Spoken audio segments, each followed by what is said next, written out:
Welcome to another episode of the Modern Hotelier. This episode is our hospitality hot topics, looking back at what happened in January in hotels and hospitality. Don't forget to follow, like, subscribe, and let us know what you think in the comments about today's episode.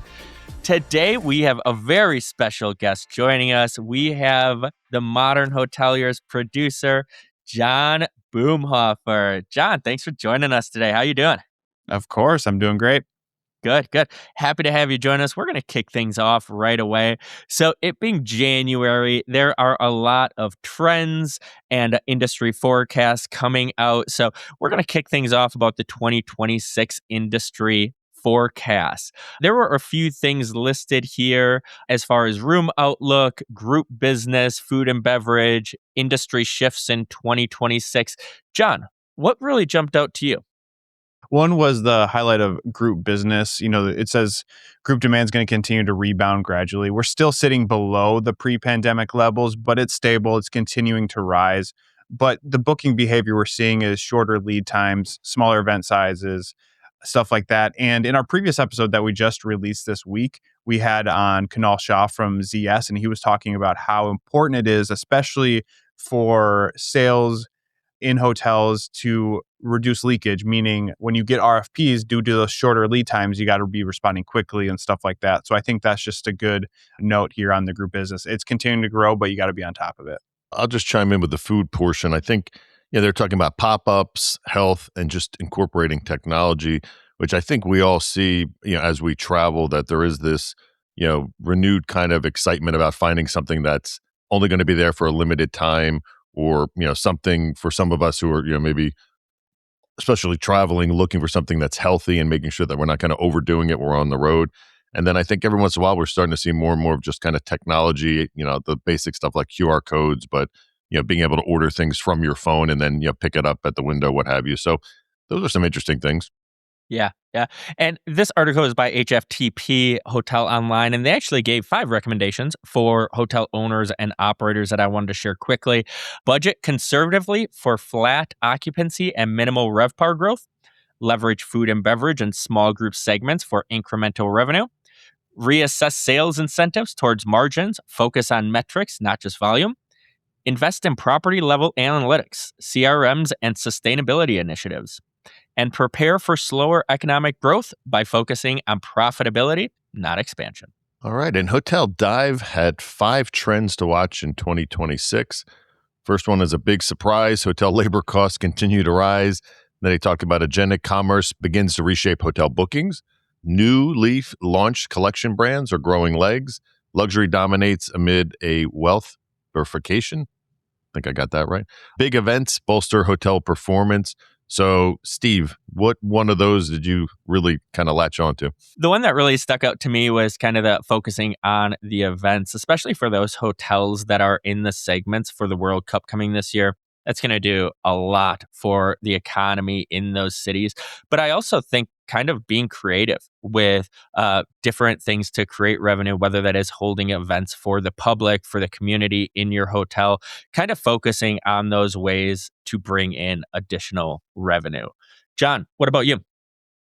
I mean, we're talking about it all the time, labor shortages. And, the first topic on this article is hotel labor costs continue to rise. And those things kind of go hand in hand.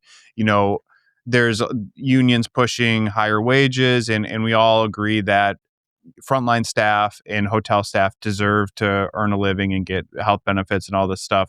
But that is contributing to some of the labor costs. And I mean, with labor costs, it's not just labor; it's insurance costs, it's property taxes, it's operations on that side. So hotel costs in general continue to rise, and that just goes hand in hand with the labor shortage, where maybe people aren't presenting enough of a wage to get staff in the door or to retain staff, and these kind of things go hand in hand. This article doesn't really present a solution, and we don't have a solution in the foreseeable future.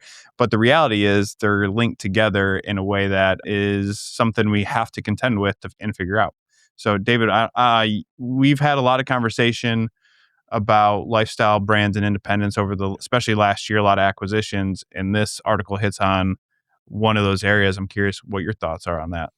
Yes, I think that the two things that stood out from this list was exactly that how now the brands are kind of they're acquiring independence, but then they're allowing them to kind of stay their own identity with only those hotels really leveraging distribution, technology, loyalty as advantages. Because now I feel as if when we travel, if we end up at a Marriott or Hilton lifestyle type property, you don't feel that it's a Marriott or a Hilton. You maybe just see like the Hilton Honors or Bonvoy sign, and that's about it. So I think that's a trend we're just unfortunately maybe going to continue to see. And then, when you look about the way that bookings are made and AI, how that's affecting it, I think we're going to see a lot of the more things change, the more they stay the same.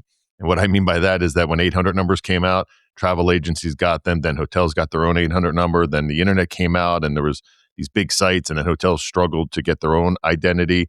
And now with AI, it seems like the big brands are maybe going to dominate that space too. So hopefully not. And hopefully there's some hope there and it can help independents, kind of fight that battle for more direct bookings. But time will tell.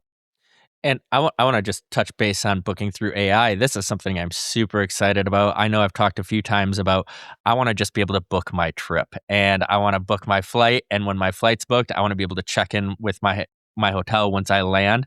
So I'm super excited about this, just being able to book a whole trip, flights, hotel, activities, all in one space. Well, yeah, I'm going to throw my 2 cents in here too. And the article mentioned kind of how with LLMs and booking via an agent, the hotels and brands and properties need to have, content-rich websites and stuff like that they're continuing to feed these things to kind of compete. Like David said, the hope is maybe it drives more direct for independents and stuff like that, but you kind of have to have your content side figured out to do that. But again, the OTAs, big players, deeper pockets. So we'll kind of have to wait to see how that shakes out. Yeah, John, I agree with you. And if they don't, guess what? They're just going to be giving more money to the OTAs because we know the OTAs have optimized websites that LLMs are going to pull from. So good yeah, point they there. figured it out for Web 2. Yep. They're probably ahead on Web 3 as well. All right. So we just got news recently that Mews secured $300 million in funding. David. Yeah, it's one of the few new, for lack of a better term, unicorns in the hospitality tech space. I think that would bring them, I should have done the research. I think that brings them north to 600 million total revenue that they've built as the industry has embraced cloud-based PMSs, which is really the heart or brain of the hotel. So I think this is really interesting. I think when you look at some of the investors that are involved, it was syndicated, so there was 4 or 5. Not all of them are super, super strong in hospitality, but I think this is probably, for lack of a better term, a wake-up call also for some of the incumbents that are, trying to move their legacy-based systems to the cloud where Mews has started off in the cloud. So it'll be interesting to see where it goes. Steve, you're very familiar with this space. What are your thoughts on that size of a check being cut to Mews? I mean, that's awesome. That's incredible, right? So the investment values Mews at $2.5 billion, and the Mews platform transaction volume reached $19.7 billion last year. So those numbers are crazy. I feel like Mews has just been kind of running away in the PMS space. We haven't seen many companies get this big, especially in the PMS space. They have 42.3 million checked in reservations, and 3.2 million of those just came from the kiosk. So Mews is running. They're a steam engine with a full head of steam, and I don't see them slowing down anytime soon. But it's so awesome to see them. Congrats to them, their leadership team. Awesome company, awesome leadership, and they have just not only built a great product, but great culture as well. So, all right, guys, we have some people in the hotel space, customers and people who are staying at hotels, specifically in New York City, that are really upset about this latest trend. And this latest trend is hotel rooms leaving the bathroom door off. So now we just have no door to get to the bathroom. John, have you ever stayed in one of these hotel rooms with no bathroom door? And what are your thoughts, especially with 2 little kids at home? I don't think there's not a time I can recall staying in a hotel with no door. The whole thing that people were up in arms about before, this is a common gripe, is no door on the shower. Yes. So Yes. now it's making its way, not only we're not having a door in the shower, now we're not going to have a door on the bathroom. And so I think with kids, definitely that causes concern. I do understand. I think a lot of places you said, or the article says, mostly in like New York and stuff like that. So maybe it's because of space considerations, but I still think you could do a sliding door or something of that nature. I just don't see why that this has been a trend that hotels have been moving to. It doesn't seem to make any logical sense to me and only causes issues. So I don't know, David, what are your thoughts on that? Yeah, when I moved out west here to Phoenix, they don't even, a lot of the designs is you don't have a door to your bathroom where the sink and shower is, and then you have a door to where the toilet is. Yeah, and I even hate that. So give me a door. It's like, give me liberty, or I think give me a door, because I don't, I think that is kind of your time. So I think the assumption that people are going to be okay with this is the wrong assumption. I can see why it's getting backlash, because if you're traveling with your spouse, no matter what, kids, I'd rather, have no door if I was just traveling with kids than with your spouse. So I think you got to give me a door, or I don't want to be at that hotel. Give me door or give me death. That's right. We were talking about trends in 2026. I'm throwing this one out here. A whole doorless hotel. No doors in any of the hotel.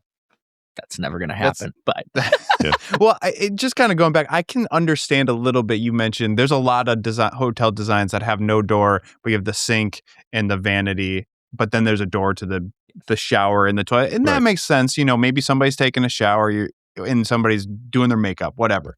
But the complete doorless thing is, I don't know. I got no words for it. That does it for another episode of the Modern Hotelier Hospitality Hot Topics. We look forward to a great 2026. Hope to see you at an upcoming event, and we'll be with you again shortly. Thank you. Thank you. You made it to the end of the Modern Hotelier. Thanks for watching or listening. The Modern Hotelier is produced by Modern Hotelier Media.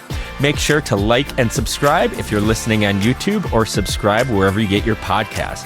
If you know a good guest, sponsor, or have media needs, feel free to reach out to us at hello@themodernhotelier.com. Thanks and have a great day.